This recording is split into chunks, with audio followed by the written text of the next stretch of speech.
Make a more intentional effort to look forward, to ask yourself, what am I working for? But without a vision, they become tasks. And tasks without vision lead to drift. Trying to distill everything into a tidy formula can sometimes lose the spirit or intent of a concept. Your vision isn't just about what you accomplish, it's about who you become in the process.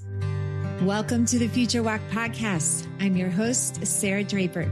Each week on the podcast, I explore tools to help you lead your best now and into the future, and I talk with top leaders to see how they stay focused when life gets cluttered. It's time to stop reacting to your life and start leading it. Welcome to Future Walk.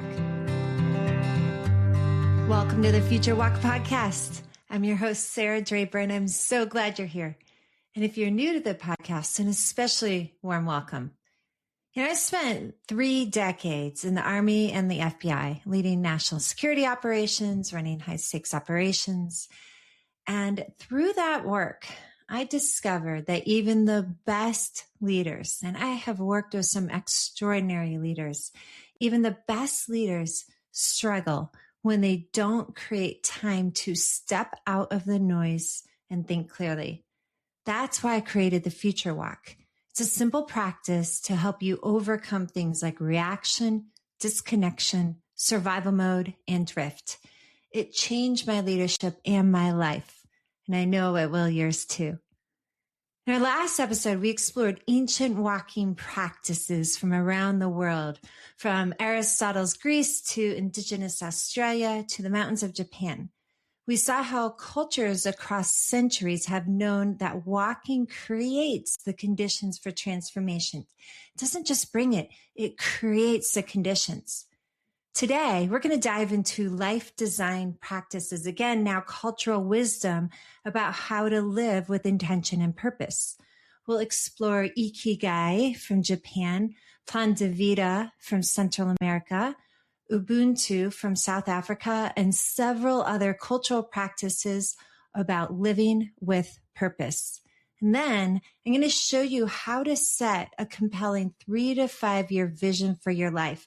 This is key for you to do before you ever get to setting short-term goals. Because if you don't know what you're working for, your goals, those short-term goals, just become other tasks, additional tasks that are on your already long to-do list, and they will quickly succumb to whatever obstacles or loud noises or shiny objects you encounter. So by the end of today's episode, you'll understand how to design a life aligned with your purpose, not just accomplishments. Most leaders are incredibly good at execution. You know how to set goals, to create plans and get things done. You're disciplined, you're driven, you work hard. But I see this over and over. And it happened to me. Leaders who are working hard, but have lost the sight of what they're working for. That's drift. Drift is what happens when you spend years, maybe decades, putting your own interests and needs secondary. When survival mode becomes your default instead of just a season, when you follow someone else's direction or path for your life instead of choosing your own. And one day you look back and you wonder, how did I get here? Or maybe you remember things you used to do that once brought you joy or a sense of purpose, but you can't remember the last time you did them. Or maybe you've never even had a clear sense of what you wanted in the first place. And now you're someone you might not really recognize. Now, I am not suggesting you need to leave a job or leave a marriage or overhaul your entire life. What I am suggesting is this: make a more intentional effort to look forward, to ask yourself, what am I working for? Who do I want to become? What kind of life do I want to build? That's the difference between goal setting and vision setting. Goal setting is about what do I need to accomplish? Vision setting is what am I working for? Who do I want to become? What is the type of life I want to lead? Without a clear vision of what you're working toward, you end up living reactively. You make decisions based upon what's urgent, what pays well, what's loudest, what other people expect, or what feels safe. But when you have a clear vision, when you know what you're working for, everything changes. Your decisions become easier, your priorities become clear, and your energy becomes more focused. And you're building something and towards something that matters. Today, we're going to look at how different cultures have approached living with purpose and intention. And then again, I'm going to walk you through a process to set your own 3 to 5 year vision, the foundation for everything else, and then what you do from there. So let's start in Japan with Ikigai. Particularly in Okinawa in Japan, they have this concept called Ikigai, which is your reason for being. The word comes from iki, which means life, and gai, meaning value or worth. Ikigai is about finding joy through purpose. In other words, your ikigai is what gets you up every morning and keeps you going. And you might have seen Ikigai visualized as this 4-part Venn diagram with these 4 overlapping circles. What you love, what you're good at, what the world needs, and what you can be paid for. There's something really important to consider. That Venn diagram isn't traditional Japanese Ikigai. It's a Western interpretation. And there's nothing wrong with that interpretation. It can be a useful framework for thinking about your career and purpose. But trying to distill everything into a tidy formula can sometimes lose the spirit or intent of a concept. The original concept of Ikigai, which dates back to Japan's Heian period from 794 to 1185, is much simpler and more personal. It's about finding joy and meaning in everyday life, not about optimizing your career or finding the perfect intersection of passion and profit. Traditional Ikigai is about, why do I wake up in the morning? What gives my life meaning? And it doesn't have to be grand or world-changing. It could be like spending time with your grandchildren, tending a garden, creating art, teaching, connecting with nature, designing your own jewelry, or helping an elderly neighbor, maybe trying new recipes or creating your own, doing string taming and sharing your workout tips. I mean, it can really be anything. What matters is that it gives you purpose, meaning, and a reason to get up in the morning that actually fuels you. So Ikigai isn't a one-time discovery or a Venn diagram exercise. It's this daily practice of alignment. It's about living with purpose and finding joy in the small, meaningful moments of life. In Okinawa, where Ikigai is deeply practiced, it's one of the world's blue zones. These are regions where people consistently live to 100 years or more with lower rates of chronic disease. And researchers believe that having a clear sense of purpose, which is what Ikigai is one of the reasons Okinawans live so long and so well. Having purpose isn't just about being fulfilled. It's about longevity, health, and well-being.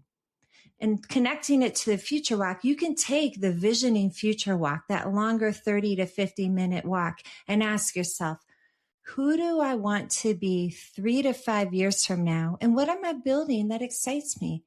This can help you identify your Ikigai. So you're not just setting goals, you're designing a life aligned with your purpose.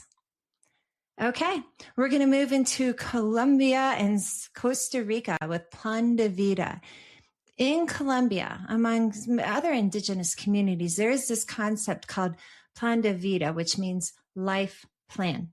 The concept has roots in indigenous Colombian culture. And in the late 1980s and 90s, as indigenous communities in the Cauca region formalized this Plan de Vida as a framework to preserve their cultural identity and define their collective future while honoring their ancestral traditions and relationship with the land. And in Costa Rica, particularly in the Nicoya Peninsula, which is, interestingly, another blue zone, Plan de Vida has been deeply woven into the traditional lifestyle and values of the local population. Now, I recently vacationed in Costa Rica, and Pura Vida, the pure life, was everywhere. It's in greetings and on t-shirts and souvenirs. And that idea is just living life well in the moment. And it wasn't until I got home and I started researching for this episode that I learned about Plan de Vida, which aligns so beautifully with what we're talking about today, this philosophy of living with purpose and intention with your life. Plan de Vida is a holistic approach to living that integrates 3 dimensions. One is your personal well-being. That's your health, your growth, your purpose. The next is your community connection, your relationships, your contribution. And the third is environmental stewardship, your relationship with the land and nature. So it's not just about what you want to achieve. It's about how you want to live in relationship with others and with the earth. Plan de Vida recognizes that your life is not separate from the lives of others or from the environment you live in. When you envision your future, you're choosing how you show up in all 3 of those dimensions. In Costa Rica, the philosophy shows up in their commitment to nature. Over 25% of the country's land is protected. They won the 2021 Earthshot Prize for restoring nature. This isn't accidental. It's the Plan de Vida philosophy in action. And the people in the Nicoya live long, healthy, purposeful lives, making it again one of the world's 5 blue zones. Just like we saw with Ikigai in Okinawa, that's again another blue zone. Here, having this clear sense of purpose and living alignment with it contributes to longevity and well-being. So whether it's Ikigai or Plan de Vida, the pattern's consistent. Purpose-driven living leads to longer, healthier lives. The 3 dimensions again, your personal well-being. This is about your health, your growth, and your purpose. What do you need to thrive? What brings you joy? What are you working towards? The community connection is about your relationships and your contribution. What matters to you? Who matters to you? How do you want to show up for them? What do you want to contribute to your community? And the third is environmental stewardship, your relationship with nature and the land. How do you want to care for your environment? What legacy do you want to leave? So connecting it to the future walk, you can take a visioning future walk, whether solo, with a spouse or partner, and ask, where do and how do I want to be, or how do we want to be 3 to 5 years from now? And consider all 3 of those dimensions of Plan de Vida. Again, personal well-being, community connection, and environmental stewardship. You're not just planning your career, your finances, right? When you talk about this in your visioning future walk in terms of these 3 areas, you are envisioning your life across those 3 dimensions: personal, relational, and environmental.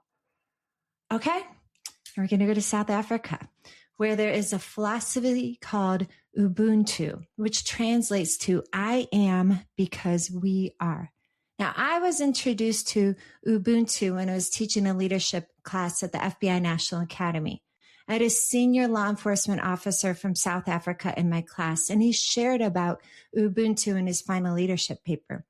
I asked him to share about it with the whole class, and he graciously did. And honestly, the impact on the other students was as profound and deep as it had been on me. I am because we are. Ubuntu is the understanding that we are all fundamentally interconnected. Your well-being and my well-being are inseparable. When I design my life, I must consider how it impacts you and the community. It's a practice of designing life with awareness of our interdependence. Ubuntu challenges the Western ideas of individualism. It says, you can't design a good life in isolation. Your life is interwoven into the lives of others. This has profound implications for leadership. When you make decisions, you're not just thinking, what's best for me? You're thinking, what's best for us? Ubuntu reminds us that success, well-being, and purpose are not individual pursuits. They are collective. Ubuntu shows up in how you make decisions that consider the impact on others. Prioritize relationships in your community. Lead with empathy and connection.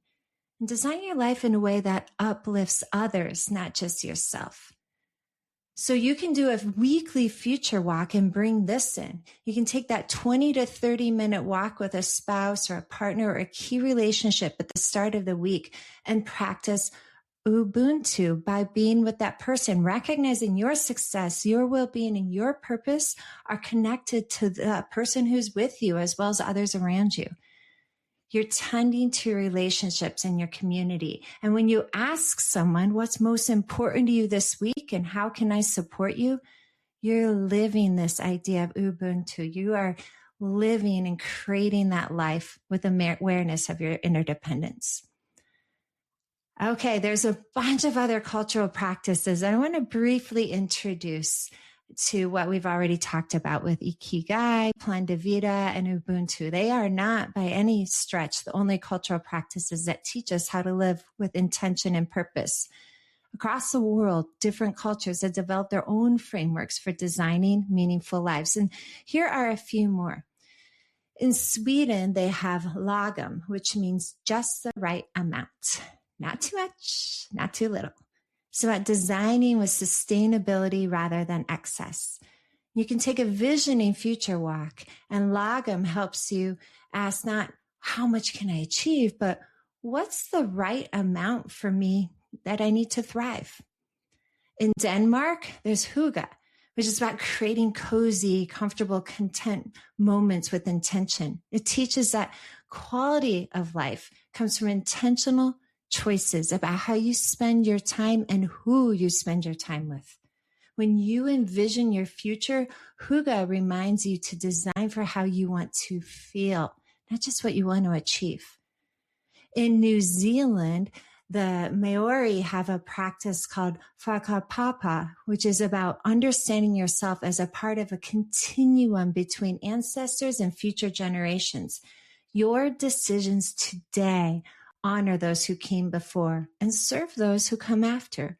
And you can ask, what do I want to build? Whakapapa helps you remind you to think beyond your lifetime and consider a legacy.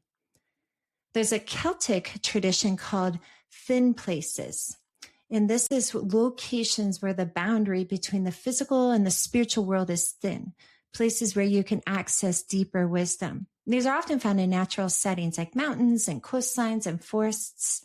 When you take a visioning future walk, you can create your own thin place, that space where the boundary between your current reality and your future vision becomes thin enough to see through and see into it.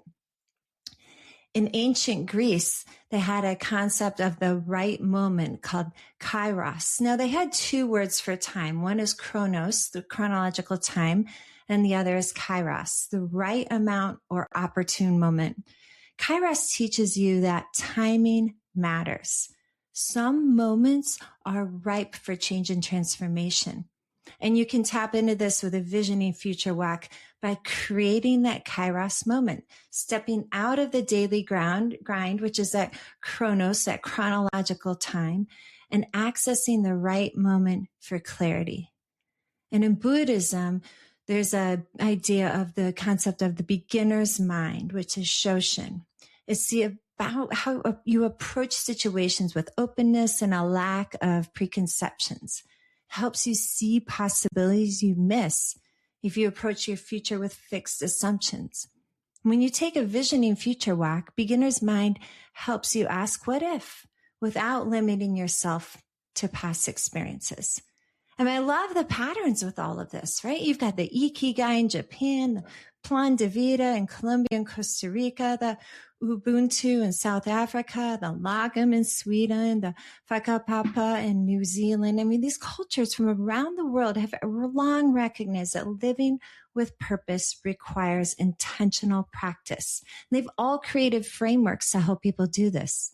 The Visioning Future Walk draws on this ancient wisdom. You're not inventing something new. You're practicing something that humans have known for generations. Clarity comes when you create the conditions for it.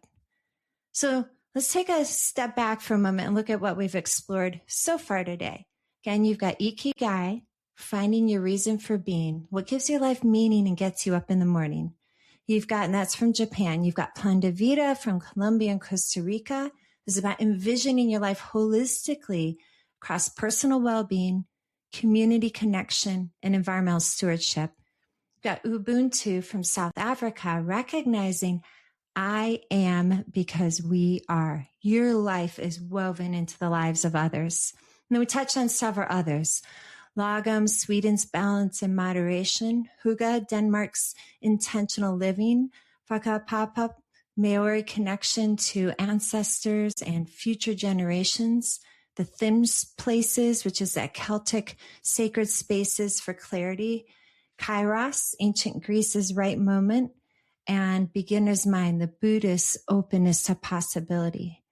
The wisdom across all of these is consistent.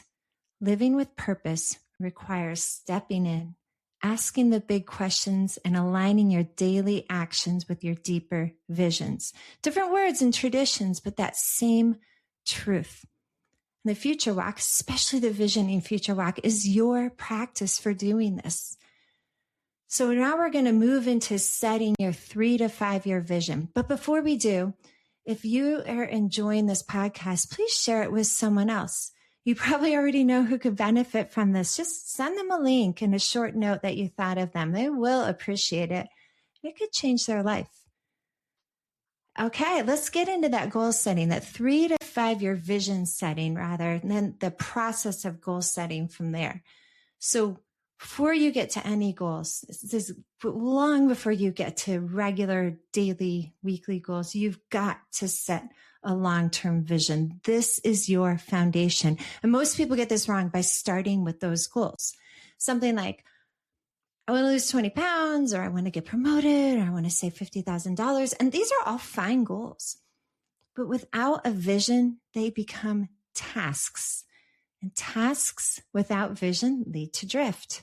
So the right order, and this is based on coaching science, a framework I was trained in as a national board certified health and wellness coach. The right order, the evidence-based order for success is number 1, vision. What am I working for? Who do I want to become? What kind of life do I want to build? And then number 2, you get to repeated behaviors. What are those actions that will move me towards that vision? And then and only then do you get to your goals, your SMART goals, those specific, measurable, actionable, related, and time-bound goals to help get to those behaviors. This is long-term first, medium-term second, short-term planning in that order. Most people skip step 1 and often skip step 2. This causes them to get distracted by or stumble on any obstacle that comes their way. A compelling vision keeps your sights fastened beyond the short-term challenges and helps you find a way to navigate around or through them versus being thrown completely off course. Vision's the foundation, and everything else builds on it. A clear 3 to 5 year vision gives you your destination to aim for, makes your decisions easier. You can simply say, hey, does this move me towards my vision or away from it? Helps you say no to things that don't serve that vision, keeps you from getting thrown off course when obstacles arrive, connects your daily actions to something meaningful. Without vision, you're reacting. With vision, you're designing. So how do you do this? I'm going to walk you through kind of a framework, if you will, or a practice I use with people I coach. First, take a visioning future walk and walk with this one central question. And you can walk by yourself. You can walk with a coach or mentor or someone who's a part of your future with you, like a spouse or a life partner. Ask the question, who do I want to be 3 to 5 years from now? And what am I building that excites me? Or what brings me joy or that I'm proud of? Just choose the language that resonates with you. The question should feel intrinsically motivating. And it's not about external validation, but something that pulls you forward. And it has these 2 parts. Who do I want to be? That's your identity and your character and how you show up. What am I building? The contribution, the legacy, or what you create. Both matter. Your vision isn't just about what you accomplish. It's about who you become in the process. A complete vision addresses multiple dimensions of your life too. So this is the second part. As you walk, think about those different dimensions. right? Personal well-being. That's the physical, mental, and emotional health and vitality. Professional direction. What work am I doing? What impact am I having? What role am I playing? Your relational connection. Who are the key people in my life? How am I showing up for them? What kind of relationships am I building? Your contribution and your legacy. What am I contributing to my community, my field, the world? What do I want to be known for? Maybe for you, environmental stewardship. How am I caring for the environment and the spaces I inhabit? What's my relationship with nature? You don't need perfect clarity in every dimension, but you should consider all of them. Your vision needs to be holistic, not just about your career or your health, but about the life you're building. I often, when I work with people, especially groups, I ask them to think about these things in terms of interlocking circles, right? And so you need a lot of different aspects and things you're focused on, because inevitably you're going to have challenges in one area or another. Maybe you have a personal life challenge, and if all your eggs, if so to speak, are in the personal basket and you have a challenge, what else do you have? Or maybe you put all your effort into work. Well, one day maybe something happens with work, or you want to retire one day, and you've not been investing in anything else. What else is there? So you really need to be thinking of your life in these different dimensions, not just one facet of your life. Okay, the next thing about this, writing this vision, is to make it so rich in vivid detail. And there's this emotional and compelling pull that draws you forward. It's a picture, a vision you can see and feel and almost touch. And it can take many forms, and you'll know when you get it. You'll be like, oh yeah, that's totally it. It just feels so right for you. You could do a narrative description. You could do your ideal day 3 to 5 years from now. You could do a vision board. People like those, maybe a drawing or a sketch, or a mind map, interconnected elements showing all these different dimensions of your vision. But you've got to be detailed and vivid and description, and it will feel right. You can just feel that excitement it gives you when you get it right.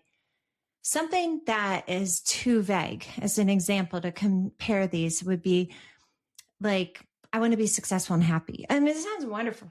But what's that mean, right? This doesn't pull you forward. Something more vivid and compelling is, I'm leading a team of 15 people who solve complex organizational challenges. I'm mentoring 3 emerging leaders who seek out my guidance. I sleep well. I walk every morning before work, and I feel strong and clear-headed. My family knows they're a priority. We have dinner together 3 nights a week with no devices, and my kids know I'm present when I'm with them. And contributing to work that matters, and I'm living in a way that honors my health and my relationships, right? Very different from I want to be successful and happy. It's got to pull you forward. All right, then you test it.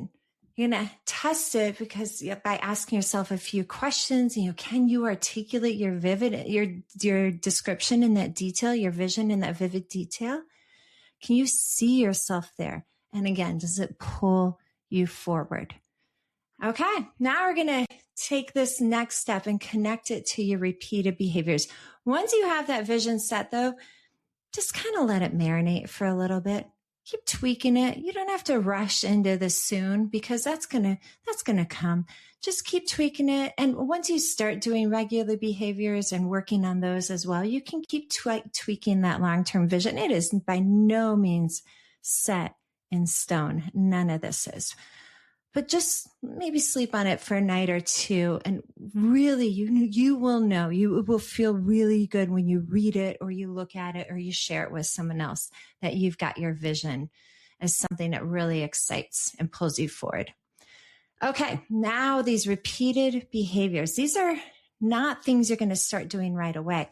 These are behaviors you're going to work towards doing regularly about 3 months from now. So these are things that will tie specifically to that long-term vision. And what behaviors will you need to be doing 3 or so months from now to get you to that long-term vision? So an example might be leading a team solving complex challenges while prioritizing health and family. If that's in your vision, a repeated behavior could be like multiple things, right? Weekly strategic planning calls, daily morning workouts, weekly family dinners with no devices, monthly mentoring conversations with the emerging leaders. These are all behaviors that when done consistently will move you forward to your vision. But when you're not, again, going to start all of them today. You're building towards them over the next few months.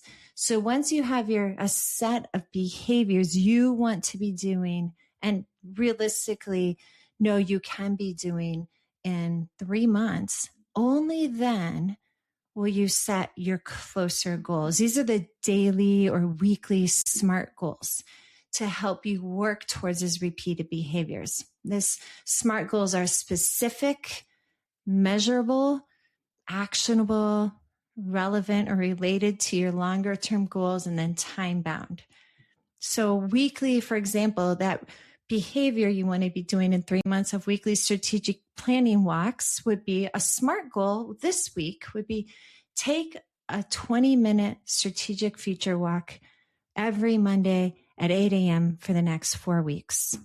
Right? Very specific.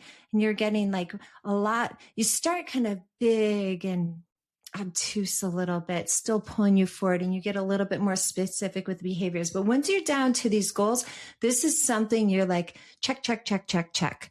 It's very specific. I can measure whether I did it. It's a yes or no. It's achievable with my current situation. It's absolutely related to my long-term goal.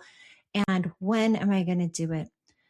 And this, you will continually update your goals and behaviors as you progress. And eventually you're going to get to your vision, right? In a couple months, you'll readdress those 3-month behaviors and then change those. And eventually they'll lead you on the right path, avoiding drift that so often comes. That vision gives you the direction. You know where you're going. When those obstacles come, they will come. You can navigate around them or through them before they throw you off course. And for me, it's not even so much the obstacles that come as I have like total shiny object syndrome, like something else will look really exciting during this tough time. So I'll start to veer that direction. That vision pulls me back because I ask that question, like, is this really serving that long-term vision? No, it looks cool, but is it really helping me? And then make an intentional decision about it.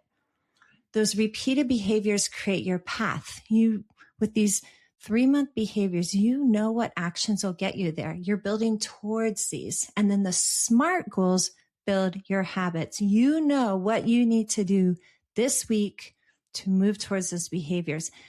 And when you set your plan in this order, long vision, medium behaviors, short SMART goals, your daily actions are automatically connected. They're embedded to that long-term vision. That's why this visioning future walk is so important. It is where you set the vision. You can take 30 to 50 minutes and ask yourself, who do I want to be 3 to 5 years from now? And what am I building that excites me? Do that foundation work first, and then come back and capture that vision in that vivid detail. Again, it could be a narrative description, a vision board, a drawing, a mind map, anything you create for you that will have that emotional pull that keeps you moving forward through those challenges. Okay, so the thread that connects all of this from Ikigai to Plan de Vida to Ubuntu to Lagom to Whakapapa is the wisdom is consistent. Here it is. Designing life with intention, it's essential to living well. When you combine that wisdom with the practice of the future walk, walking with these intentional questions, you create a practice that's both ancient and timeless. In the visioning future walk, you're asking the same questions humans have been asking for centuries across the globe, across cultures. Who am I? What's my purpose? What am I working for? And you're using the same tools humans have used for millennia. You're walking in nature to create the conditions for clarity. So this month, take a visioning future walk, 30 to 50 minutes. Leave your phone behind. step into nature, walk at a slow, comfortable pace with or without someone, one person who can hold space for you or who's a part of your future with you, and ask, who do I want to be 3 to 5 years from now? And what am I building that excites me? And with that question, 3 to 5 years out, you might know like 4.5 years from now, your youngest might be graduating college or whatever. Like, you don't have to have that range, but get somewhere in that range. Who do I want to be when I am eligible to retire? And what am I building that excites me? You can add a milestone in there instead of that year range. But ask that question, who do we want to be when we're eligible to retire? What are we building that excites us? Let the walking do the work. The clarity will emerge. And when you finish, write it down in vivid detail. Make it real. Make it visible. Spend some time. Rewrite it. When you have it right, you will feel that pull towards it. That's your vision. That's your foundation. And everything else builds on it. Okay. To recap, today we explored life design practices from around the world. Again, Ikigai, your reason for being. What gives your life meaning and gets you up in the morning? Plan de Vida, envisioning your life holistically across personal well-being, community connection, and environmental stewardship. Ubuntu, I am because we are, recognizing your interdependence with others, and several others. Lagom, which is balance and moderation. Huga, intentional living. Whakapapa, connection to ancestry and future generations. Thin places, these sacred spaces for clarity. Kairos, the right moment, and beginner's mind, which is openness to possibility. We talked about why setting a 3 to 5 year vision is the foundation for everything else and has to be done first for you to be successful in reaching that goal, that long-term goal. Okay, in upcoming episodes, we'll be interviewing leaders who've used the future walk to get unstuck, make better decisions, and reconnect to their visions, or have found their own ways to stay on track when life tries to pull them off. You will hear their stories and their challenges and their breakthroughs. And if you haven't listened to the early episodes yet, please go back and listen to get the full framework for the future walk and how the different types work together. The first episode was an overview. Then episode 1 was daily, episode 2 was daily. Episode 3 was strategic, and episode 4 was the visioning walk. And the visioning future walk changed my life. It is how I've designed every major transition, every big decision, and every long-term goal. And it can do the same for you. So this month, step outside, leave your phone, take 30 to 50 minutes and design a future you're excited about and proud to live. Thank you for joining me on the Future Walk podcast. I'm Sarah Draper. I'll see you soon. Until then, enjoy your walk.